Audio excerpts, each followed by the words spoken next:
Once upon a time in Cannes, Quentin Tarantino had a blast during festival's opening ceremony. The Oscar-winning auteur turned up at the Cannes Film Festival on Tuesday night to attend the opening ceremony at the Grand Lumiére Theatre, where he had official duties to proclaim the start of the 12-day event. "It's my honor to declare the 78th festival open," Tarantino shouted into the microphone.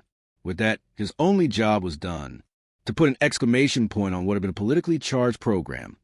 Robert De Niro accepted an honorary Palme d'Or from Leonardo DiCaprio, blasted President Donald Trump, and delivered a call to action for artists in the room. "We have to act, and we have to act now," he said. Tarantino literally dropped his mic on the stage. It seemed to be a fitting end for his enthusiastic proclamation, as well as his night at the Palais, as Tarantino looked to be having the time of his life.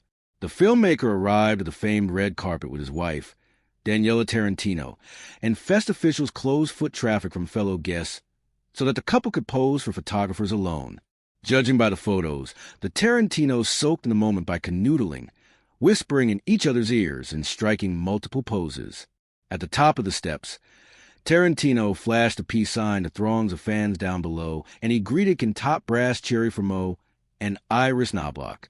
The previous Palme d'Or winner's participation during the ceremony came as a surprise to many, as the festival had not announced his duties in advance. But what was known is that he's been booked to present a retrospective of 2 George Sherman westerns, Red Canyon and Comanche Territory, and sit for a discussion with pal Elvis Mitchell as part of a classic spotlight. The Grand Lumiere audience, comprised of Sean Baker, Samantha Kwan, Eva Longoria, Bella Hadid, Heidi Klum, Marco Colvani, Julia Garner, Helen Honey, Rossi De Palma, and more, seemed stoked to see Tarantino. He was greeted with a generous standing ovation on a night peppered with them for De Niro, DiCaprio, and jury president Juliette Binoche.